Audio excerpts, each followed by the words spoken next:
بسم اللہ الرحمن الرحیم۔ معزز سامعین کرام، السلام علیکم ورحمۃ اللہ وبرکاتہ۔ آپ کی خدمت میں حاضر ہوئے ہیں حالات عاذرہ کے کچھ موضوعات لے کر، اور مختصر آپ کی خدمت میں انشاءاللہ کوشش کریں گے کہ اس کو مختصر سا آپ کی خدمت میں ہم حالات حاضرہ جو اس وقت خطے کے اندر صورتحال ہے، خصوصاً اسرائیل کا شام کے اوپر حملہ کرنا، ابھی شام کے پورٹ کے اوپر لتاکیہ پورٹ جس پر گزشتہ شب ہی جو ہے وہ اسرائیل نے میزائل حملہ کیا ہے، اس کے حوالے سے آپ کو، اور پھر مزید ہندوستان کے اندر، بھارت کے اندر کیا ہو رہا ہے مسلمانوں کے حوالے سے اور دیگر مذاہب کے حوالے سے، ترکی اور آرمینیا کی ملاقات، اور پھر دیگر جو خطے کے اندر جو صورتحال ہے ایران کے حوالے سے انشاءاللہ میں مختصر سا آپ کی خدمت میں طالب علمانہ تجزیہ آپ کی خدمت میں بیان کروں گا۔ آپ لوگوں نے غور سے سننا ہے۔ سب سے پہلے ہم اسرائیل کی بات کرتے ہیں کہ اس وقت امریکہ نے 2020 میں ایک یہ کہہ لیں کہ ایگریمنٹ جو عرب ممالک کے ساتھ اس نے شروع کیا تھا،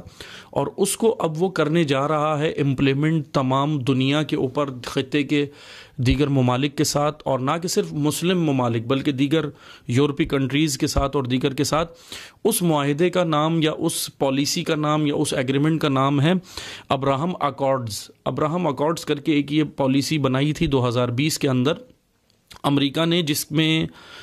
کا حصہ یو اے ای اور بحرین، متحدہ عرب امارات اور بحرین پہلے ہی بن چکے تھے، یعنی 2020 میں ہی وہ بن چکے تھے۔ اب اسی معاہدے کو لے کر، اسی ایگریمنٹ کو لے کر امریکہ در در جا رہا ہے دیگر ممالک کی جانب، خصوصاً امریکی وزیر خارجہ کا اس وقت جو فارن منسٹر نے دورہ کیا ہے امریکہ کے، وہ انڈونیشیا کا کیا ہے۔ اور انڈونیشیا کے بارے میں نے پہلے بھی آپ کی خدمت میں بیان کیا تھا کہ انڈونیشیا دنیا کا سب سے بڑا مسلم کنٹری ہے، یعنی آبادی کے حساب سے، پاپولیشن، مسلمان پاپولیشن کے حساب سے دنیا کا سب سے بڑا ملک انڈونیشیا ہے۔ اور انڈونیشیا امریکی فارن منسٹر کا اور دیگر وزراء کا وہاں جانا، دورہ کرنا اس وقت بڑا معنی خیز ہے۔ لیکن ایک اچھی اور اہم خبر یہ بھی ہے کہ انڈونیشیا کے جو وہاں پہ وفد نے ملاقات کی ہے، انہوں نے دو ٹوک الفاظ میں امریکہ کو یہ کہہ دیا، دو ٹوک الفاظ میں کہہ دیا کہ ہمارا بچہ بچہ، اور بہت ہی خوبصورت پیغام انڈونیشیا نے دیا ہے کہ واقعاً قابل تحسین ہے کہ ہمارا بچہ بچہ فلسطین کے ساتھ کھڑا ہوا ہے، یعنی آپ فلسطین میں اپنے مظالم بند کرو، فلسطین کی زمین پہ جو قبضہ کیا اسرائیل نے اس کو ہٹوایا جائے۔ حالانکہ مطالبہ امریکہ سے کیا جا رہا ہے، لیکن امریکہ ظاہر سی بات ہے اسرائیل کے پشت پناہی امریکہ کو، اسرائیل کے جو پیچھے پشت ہے وہ ساری امریکہ کی ہے، اور آج ہی نہیں ہے بلکہ تمام تاریخ جو ہے وہ آپ جانتے ہیں کہ تاریخ میں یہی رہا ہے کہ اسرائیل کے پیچھے انہی عالمی طاقتوں کا اثر تھا۔ بہرحال انڈونیشیا نے بڑا خوبصورت جواب دیا، جو بھی ہے اس نے کہا کہ ہمارا بچہ بچہ اس وقت جو ہے وہ فلسطینیوں کے ساتھ ہے، ہم آپ کے ساتھ کوئی بھی معاہدہ اسرائیل کے حوالے سے نہیں کر سکتے۔ بہت خوبصورت پیغام دیا، واقعاً قابل تحسین ہے۔ دوسرا، اسرائیلی حکومت نے گولان ہائٹس، جو یہ وہ علاقہ ہے جو 40 سال پہلے اسرائیل نے قبضہ کیا تھا، یہ شام کا، سیریا کا علاقہ ہے۔ گولان ہائٹس پہاڑیاں ہیں اور شمالی علاقہ ہے، ناردرن ایریاز ہیں شام کے، شمالی علاقہ ہے، اور اس کے اوپر 40 سال پہلے اسرائیل نے قبضہ کیا تھا۔ لیکن اسرائیلی حکومت نے اس وقت یہ کام کیا ہے کہ 31.7 کروڑ ڈالر کا بجٹ پاس کر دیا ہے، اور یہودیوں کو کہا ہے کہ آپ نے اور وہاں پر جا کر آباد ہونا ہے، کیونکہ یہ علاقہ آپ کا ہے۔ 40 سال پہلے اس پہ قبضہ اسرائیل نے کیا تھا اپنی بربریت کی وجہ سے، اپنی جارحیت کی وجہ سے، جارحیت کی بنا پر، اور 7,300 گھر جو ان کی پالیسی کے اندر ہے کہ 7,300 گھر بنیں گے وہاں پر، اور 23,000 یہودیوں کو آباد کیا جائے گا اس گولان ہائٹس کے اوپر۔ یہ کام اسرائیلی حکومت کرنے جا رہی ہے، اور باقاعدہ بجٹ اپنا پاس انہوں نے کر دیا ہے۔ 31.7 کروڑ بلین ڈالر، 7 کروڑ کا بجٹ انہوں نے اس وقت ڈالر کا بجٹ پاس کیا ہے۔ بہرحال جو واقعاً بڑا قابل تشویش بات ہے، کیونکہ اسرائیل تھمنے پہ نہیں آ رہا ہے، اور وہ عالمی طاقتوں کو اور خصوصاً UN اقوام متحدہ کو یہ ببانگ دہل پیغام دے رہا ہے، علل اعلان کہہ رہا ہے کہ کوئی اس کو روکنے والا نہیں ہے، کوئی طاقت کسی کو وہ نہیں مانتا۔ دوسری بات جو اسرائیل کے حوالے سے وہ یہ کہ لتاکیہ پورٹ شام کے اندر جو ہے اس پر اسرائیلی میزائل داغے گئے ہیں، اور بہرحال یہ ایک اچھی خبر بھی ہے کہ وہاں سے کوئی جانی نقصان نہیں ہوا، لیکن اس پورٹ کے اوپر کیونکہ روس کا ایک پورا انفراسٹرکچر بھی ہے وہاں پر، رشیا نے وہاں پر ایک اپنا انفراسٹرکچر بھی بنایا ہوا ہے، اسی کے اوپر اسرائیل نے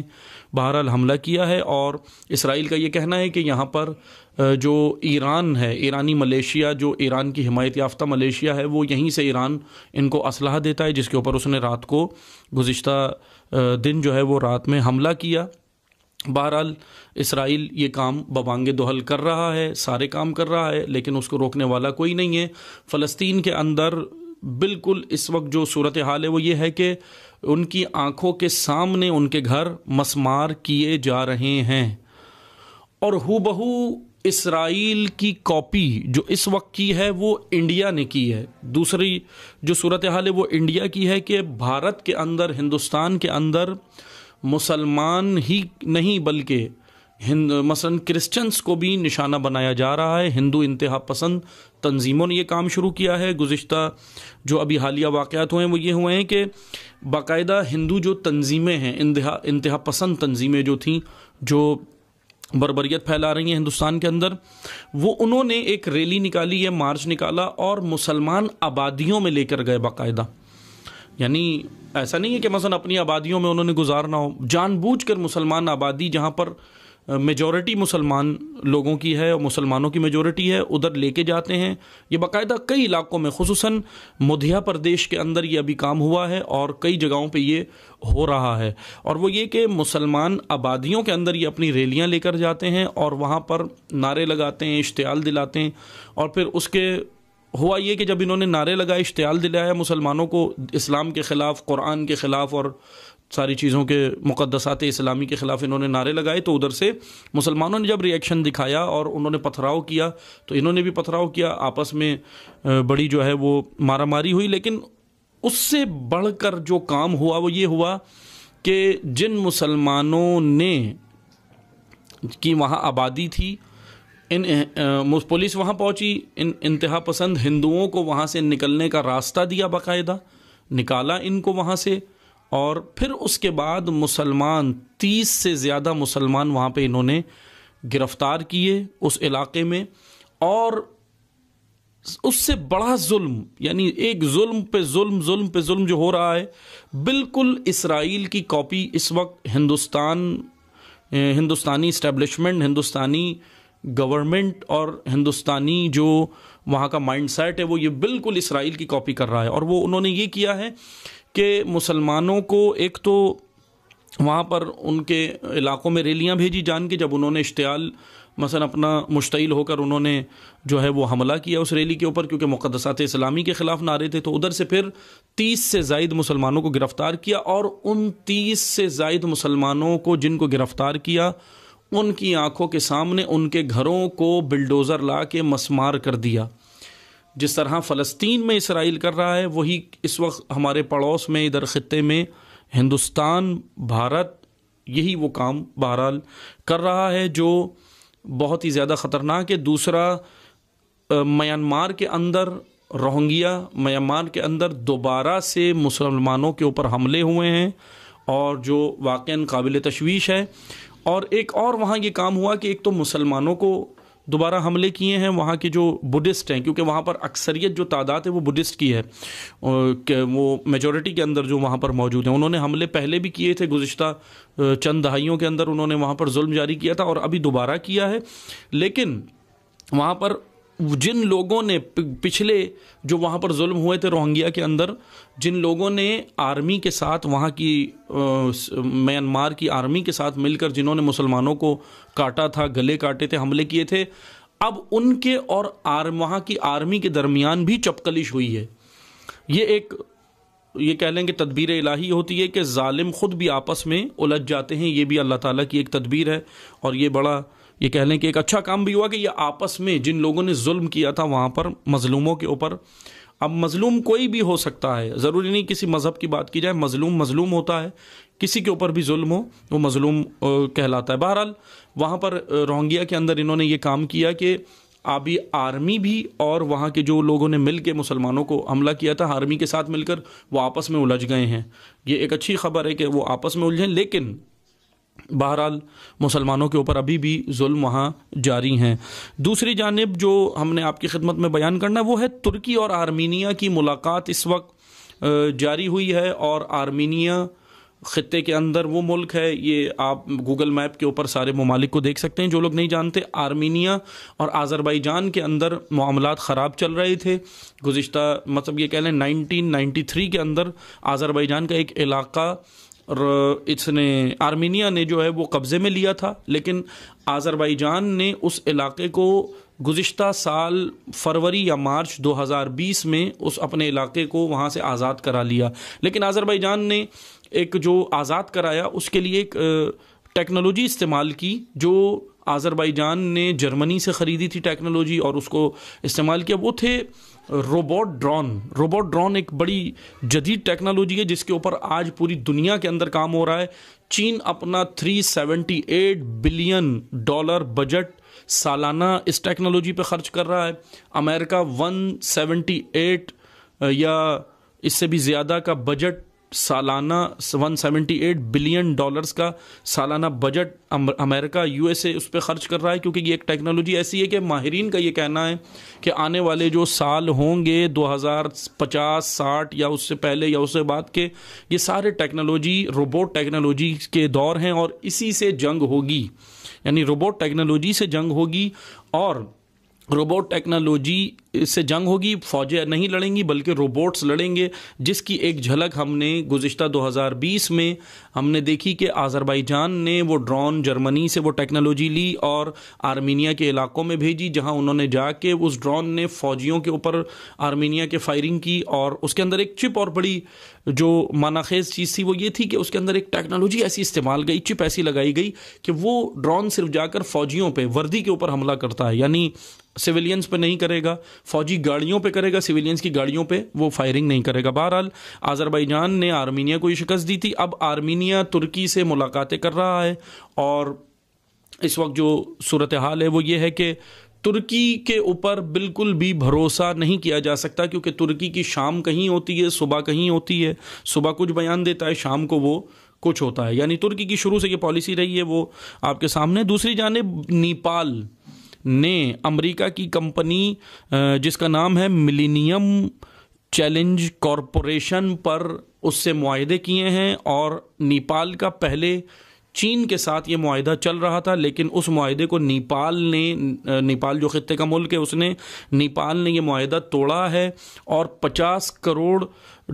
امریکہ نیپال کو $50 کروڑ اس وقت دے گا اس معاہدے کے اوپر، صرف معاہدے کے اوپر، وہ ایسے ہی ایز اے گفٹ دے رہا ہے اس کو، یہ کہہ لیں مدد کے نام پر دے رہا ہے، لیکن ظاہر سی بات ہے کہ امریکہ اس وقت جو کوششیں کر رہا ہے وہ ایک سرد جنگ اس وقت جاری ہے۔ سرد جنگ کیا ہے؟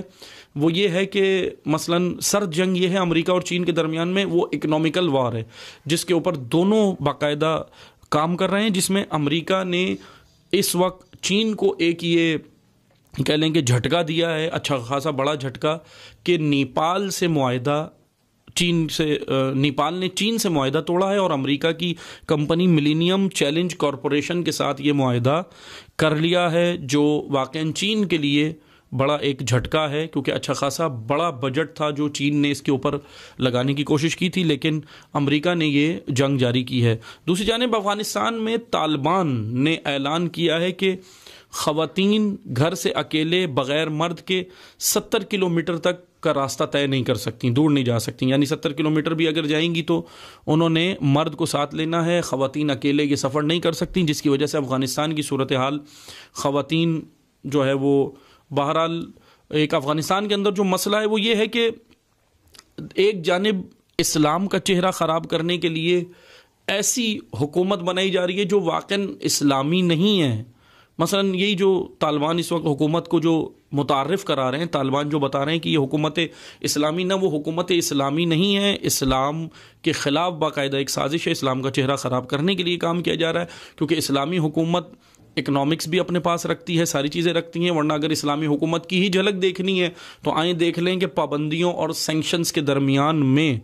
ایران سب کچھ لے کر چل رہا ہے، اسلامی حکومت الحمدللہ قائم کی ہے، اور یہ آپ دیکھ سکتے ہیں کہ اسلامی حکومت قائم کر کے سینکشنز، اتنی پابندیاں سینکشنز کے درمیان بھی ایران نہیں جھک رہا ہے، اور وہاں پر اکنامک کا نظام ہو، دیگر نظام ہو، وہ آپ دیکھ سکتے ہیں، لیکن اس کے مقابل جو ایک پروڈکٹ پیش کی جا رہی ہے طالبان کی صورت میں، یہ اسلامی نہیں ہے، متشدد لوگوں کی حکومت ہے، اور اسلام شدت پسند مذہب بھی نہیں ہے، سیکولر بھی نہیں ہے، اعتدال کا دین ہے۔ بہرحال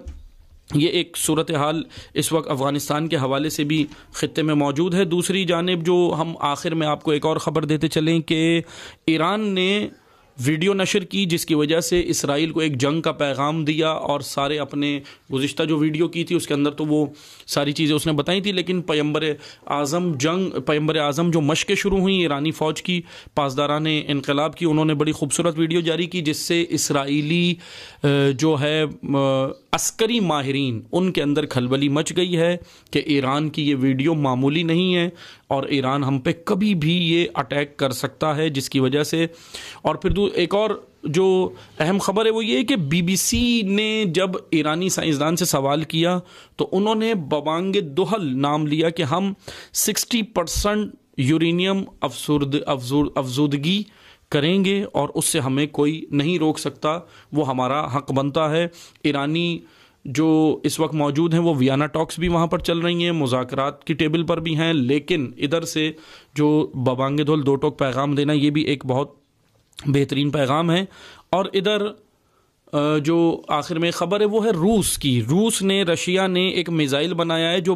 اور رشیا نے یہ دعویٰ کیا ہے کہ ہم 12 منٹ میں واشنگٹن کو ختم کر سکتے ہیں، واشنگٹن امریکہ کا کیپٹل، کہ ہم اس کو 12 منٹ میں ختم کر سکتے ہیں۔ ایسا میزائل روس نے تیار کر لیا ہے، روس نے دعویٰ کیا ہے رشیا نے، اور رشیا کے صدر اور مصر کے صدر کا رابطہ ہوا ہے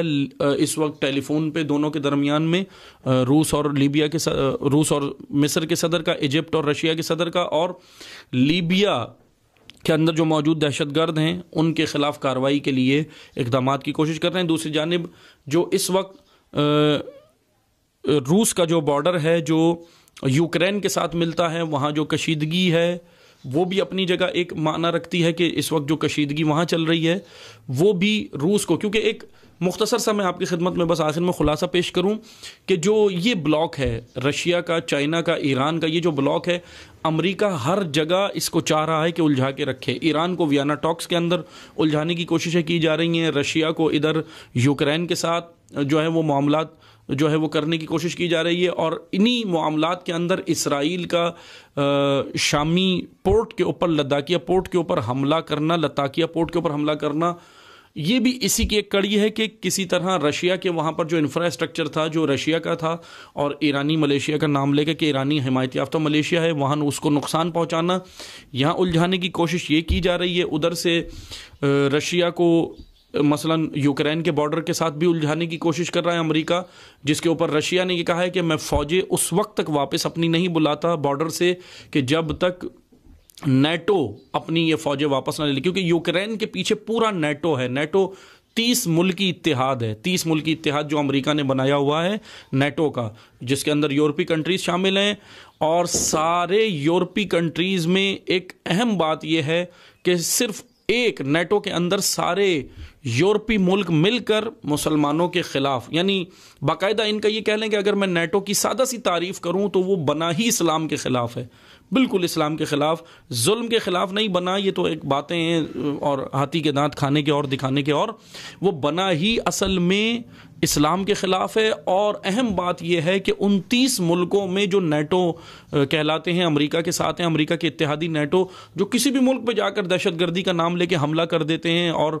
بربریت کرتے ہیں، جارحیت کرتے ہیں، لیکن نام اپنے آپ کو امن پسند اور پیسفل کہہ کر یہ حملے کرتے ہیں، ان نیٹو فورسز میں اہم بات یہ ہے کہ 29 ملکوں میں مسلمانوں کو یہ معلوم ہونا چاہیے، صرف ایک مسلمان ملک ان نیٹو کے اتحاد میں شامل ہے، اور وہ ہے ترکی۔ باقی کوئی مسلم کنٹری ان کے ساتھ شامل نہیں ہے، ایک ترکی شامل ہے، 30 ممالک جو نیٹو کے ہیں۔ یہ سوچنا چاہیے امت اسلامیہ کو کہ ہمارا کون ہے جو اس وقت امت اسلامیہ کی نمائندگی کر رہا ہے، کون ایسا ملک ہے جو اسلام کی اصل نمائندگی کر رہا ہے۔ ورنہ کوئی عرب سے آپ امید رکھیں گے تو عرب کے ساتھ آپ نہیں رکھ سکتے امید۔ عرب کھل کے سامنے آ گئے ہیں، عرب کوئی بھی عربی ملک اس وقت اسلام کا نمائندہ نہیں ہے۔ ترکی سے امید رکھیں تو ترکی کی حالت یہ ہے، ترکی کبھی بھارت کو ٹیکنالوجی دیتا ہے، اور وہ بھارت اپنے ڈرون ٹیکنالوجی ترکی سے خرید کے پاکستان کے خلاف لگا کے کھڑی کر دیتا ہے بھارتی پنجاب کے اندر۔ تو ترکی تو یہ کام کر رہا ہے۔ دوسری جانب ترکی آذربائیجان کے مقابل، یعنی آذربائیجان ایک اسلامی ملک، اس کے مقابل آرمینیا سے جا کے معاہدے کر لیتا ہے۔ ترکی خفیہ طور پہ اسرائیل سے معاہدے رکھتا ہے۔ ترکی اس وقت یہ سارے کام کر رہا ہے، نیٹو کے اندر ترکی شامل ہے۔ اگر آپ ترکی کو اپنا ہیرو سمجھتے ہیں امت اسلامیہ مسلمان، تو یہ ایک خام خیالی ہے۔ ترکی آپ کا ہیرو نہیں ہے، وہ آپ کے سامنے ہے، اس کی یہ پالیسیاں آپ کے سامنے ہیں۔ دوسری جانب اگر آپ عرب کو کہیں گے تو عرب کھل کے سامنے آ گئے، وہ بالکل سیکولر ہو گئے، انہوں نے اپنا سارا لباس اتار دیا اور کہا کہ ہم جو تھا ان کے اندر اصل وہ انہوں نے دکھا دیا۔ مطلب مکہ کے اندر یہ، سعودیہ کے اندر یہ میوزک کنسرٹ کرنا، اور پھر UAE کا کھل کر معاہدے اسرائیل کے ساتھ کرنا، بحرین کا، قطر کا، ان سارے ممالک کا یہ کرنا، یہ کھل کے بتا رہے ہیں کہ یہ کچھ بھی ان سے آپ امید نہ رکھیں، یہ اسرائیل کے خلاف یا اسلام کے حق میں یہ نہیں ہیں۔ ان کو باقاعدہ ہدف ہے، ایک طرف اسلام کے خلاف اسلام ہراسی کی جا رہی ہے، یعنی جو ہے وہ اسلامو فوبیا کے نام سے ایک جرثومہ اور جراثیم دنیا کے اندر داخل کیا گیا ہے، جس کی وجہ سے یہ پورے خطے کے اندر یہ صورتحال ہے۔ کبھی مسلمانوں کو بھارت کے اندر ظلم و بربریت کا نشانہ بنایا جا رہا ہے، روہنگیا کے اندر بنایا جا رہا ہے، ادھر فلسطین کے اندر بنایا جا رہا ہے، کشمیر کے اندر بنایا جا رہا ہے، مختلف جگہوں پہ یہ جو کیا جا رہا ہے، یہ اسلام و فوبیا کا نام لے کے جرثومہ داخل کیا۔ ٹھیک ہے، اگر آپ یہ کہتے ہیں کہ اسلام نے دہشت گرد بنائے، اگر یہ کہتے ہیں، حتیٰ کہ وہ اسلام نے نہیں بنائے، امریکہ ہی نے بنائے، یہ واضح بات ہے، سب جانتے ہیں کہ دنیا میں اس وقت سب سے بڑا دہشت گرد کون ہے، سب جانتے ہیں، لیکن بلی کے گلے میں گھنٹی باندھے کون، وہی وہ ساری مثال ہے بہرحال۔ اور وہ بھی ہے، بلی کے گلے میں گھنٹی باندھنے والے بھی اب موجود ہیں الحمدللہ، جو باندھ رہے ہیں اور اس کو اس کی اوقات بھی یاد دلا رہے ہیں۔ بہرحال اس وقت جو صورتحال ہے وہ یہ کہ اسلام و فوبیا کے نام پر یہ کام کر رہے ہیں۔ دوسرا، اسلام کا چہرہ ادھر سے عربوں سے مسخ کرایا جا رہا ہے، یعنی عرب ممالک اسلام کا چہرہ خراب کریں، طالبان اسلام کا چہرہ خراب کریں شدت کے ساتھ۔ طالبان متشدد بنا کے انہوں نے پیش کیے، داعش متشدد بنا کے پیش کیا امریکہ نے اسلام کا لیبل لگا کر، اور ادھر سے عربوں کو سیکولر بنا کے پیش کیا۔ دو طرح کے اسلام اس وقت امریکہ نے بنائے ہیں، ایک متشدد ایکسٹریمسٹ اسلام اور دوسرا سیکولر۔ اگر آپ کو متشدد اسلام پسند ہے تو طالبان اور اس داعش کے پاس جا سکتے ہیں، اگر آپ کو سیکولر اسلام پسند ہے تو آپ محمد بن سلمان، آل سعود، ترکی اور عرب ممالک کی گود میں بیٹھ سکتے ہیں، لیکن یہ دونوں اسلام محمدی صلی اللہ علیہ وآلہ وسلم نہیں ہیں۔ پیغمبر اکرم کا اسلام اعتدال کا اسلام ہے، پیغمبر اکرم کا اسلام پیس کا اسلام ہے، امن کا اسلام ہے۔ اور اس وقت فرانس کے اندر انہوں نے ایک اور کام کیا کہ فرانس کے اندر مسجد کو تالا لگایا ہے، فرانس کے پیش امام جو مسجد میں وہاں نماز پڑھاتا تھا اس پہ پابندی لگائی ہے، یہ کہہ کر فرانسیسی حکومت نے کہ یہ جہاد کے لیے لوگوں کو اکسا رہا ہے۔ عزیزان محترم، جہاد اسلام کا جز ہے، لیکن جہاد کا فلسفہ بیان ہونا چاہیے، علماء کو چاہیے جہاد کا فلسفہ بیان کریں، جہاد کی صحیح لاجک اور حکمت کو بیان کریں، تاکہ جہاد کے نام پر کوئی متشدد بھی نہ بنے اور جہاد کو چھوڑ کر کوئی سیکولر بھی نہ بنے۔ جہاد جز دین ہے، اس کے بغیر اسلام مکمل نہیں ہوتا، لیکن جہاد کا صحیح اور درست تفکر اور چہرہ پیش ہونے کی ضرورت ہے۔ یہ تھی خطے کی صورتحال۔ انشاءاللہ پھر آئندہ دوبارہ آپ کی خدمت میں حاضر ہوں گے مزید معلومات لے کر انشاءاللہ۔ والسلام علیکم ورحمۃ اللہ وبرکاتہ۔